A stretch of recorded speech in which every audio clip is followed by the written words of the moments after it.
গাজা উপকূলে দখলদার ইসরায়েলি বাহিনী কর্তৃক আরোপিত অবৈধ অবরোধ ভাঙতে এক বৈশ্বিক উদ্যোগ গ্লোবাল সুমুদ ফ্লোটিলা। এটি বিশ্বের ৪৬টি দেশের শিক্ষক, চিকিৎসক, সাংসদ, আইনজীবী ও মানবাধিকার কর্মীদের দ্বারা পরিচালিত একটি বৃহৎ নৌসহায়তা অভিযান, যা ফিলিস্তিনি ভূখণ্ডে মানবিক সহায়তা পৌঁছে দেয়া এবং ইসরায়েলি অবরোধের বিরুদ্ধে প্রতীকী প্রতিবাদ প্রদর্শনের জন্য পরিচালিত। পূর্বেও বিভিন্ন নামে গাজায় ইসরায়েলি অবরোধ ভাঙার উদ্দেশ্যে ফ্লোটিলা যাত্রা করেছিল। সুইডিশ মানবাধিকার কর্মী গ্রেটা থুনবার্গের নেতৃত্বে এবারের অভিযানের নাম দেয়া হয়েছে সুমুদ, যার অর্থ অবিচল বা দৃঢ়তা।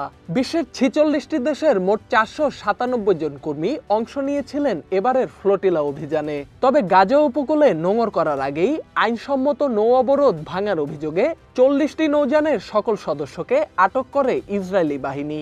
এবছর আগস্ট এবং সেপ্টেম্বর মাসে স্পেন, ইতালি, তিউনিসিয়া আর গ্রিসের বিভিন্ন বন্দর থেকে ৪০টি বেসামরিক নৌযান গাজার উদ্দেশ্যে যাত্রা শুরু করে। অভিযানে অংশ নেয় ৪৬টি দেশের ৪৯৭ জন নাগরিক। এর মধ্যে ইউরোপ মহাদেশ থেকেই অংশ নেয় ২৪টি দেশ, যার অধিকাংশই অমুসলিম।